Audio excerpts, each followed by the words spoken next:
মুয়াবিয়া আর Saudi আরব Umayya গোত্রবাদ একই বিষয়, এজিদ আর Saudi গোত্রবাদ একই বিষয়। সৌদি আরব বলার সাথে সাথে এজিদকে জিন্দাবাদ দেওয়া হয়, এজিদের গোলামি করা হয়, এজিদকে নিজের মূল হিসাবে, নিজের উৎস হিসাবে এজিদকে, মুয়াবিয়াকে, আবু জেহেলকে কবুল করা হয়। এবং সৌদি আরব বলার সাথে সাথে আল্লাহ তাআলার বিরুদ্ধে যুদ্ধ করা হয়। সৌদি আরব বলার সাথে সাথে প্রিয়নবী থেকে শুধু বিচ্ছিন্ন হওয়া হয় না, প্রিয়নবীর বিরুদ্ধে যুদ্ধ করা হয়। মুসলিম ছদ্মবেশী যে মুনাফিকি যুদ্ধ, যেটা আব্দুল্লাহ ইবনে উবাইরা করেছিল, যেটা মুয়াবিয়া করেছিল, যেটা সিফিনে মুয়াবিয়ার নেতৃত্বে যারা করেছিল যেই যুদ্ধ, সেই গ্রুপটাই আজকের এই সৌদি আরব, যাদেরকে হাদিস শরীফে বাগী বলা হয়েছে, জাহান্নামী বলা হয়েছে, হকের দুশমন বলা হয়েছে। কারবালার ময়দানে যেই 22,000 কাফের, মুনাফেক, মুশরিক, আল্লাহর হাবিব সাল্লাল্লাহু আলাইহি ওয়াসাল্লামের দুশমন, ইসলামের দুশমন, সৃষ্টির সর্বনিকৃষ্ট কাফের, মুনাফেক, জাহান্নামী, মুশরিক যেই 22,000, তাদের ধারাই এই সৌদি আরব।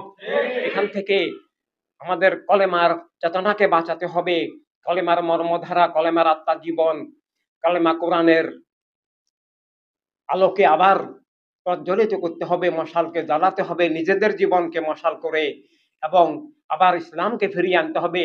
এটা ইসলামের শুধু মৃত্যু নয়, এটা ইসলামের নামে আরেকটা ভুয়া ইসলাম কায়েম হয়ে যাওয়া, ওয়াহাবিবাদ, মওদুদিবাদ, সালাফিবাদ, এই শিয়াবাদ, খারজিবাদ, তালেবান চক্র এবং আহলে সুন্নাত জামাত নামে মুয়াবিয়াজিদের এই ধারা, এগুলো ইসলাম আহলে সুন্নাত জামাতের নামে কায়েম হয়ে যাওয়া। এটা ইসলামের শুধু মৃত্যু বুঝায় না, শুধু বিলুপ্তি বুঝায় না, এর চেয়ে অনেক ভয়ঙ্কর বুঝায় যে ইসলামের নামে ধোঁকা, মুনাফিকি, প্রতারণা।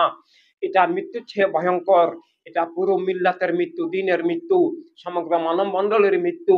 মিথ্যাকে, জুলুমকে, তাওহীদের বিপরীত, রিসালাতের বিপরীত, খেলাফতের বিপরীত, জীবনের বিপরীত, ইনসানিয়াতের বিপরীত এই সৌদি আরব, এই সৌদি গোত্রবাদী মুলুকিয়ত, বস্তুবাদী মুলুকিয়ত, এটা এখানে গোত্রবাদী ধারায় চলতেছে, আইয়ামে জাহেলিয়াতের গোত্রবাদী ধারায় এবং ওয়াহাবিবাদী ধারায়, অর্থাৎ প্রিয়নবীর বিরুদ্ধে দুশমনির ধারা।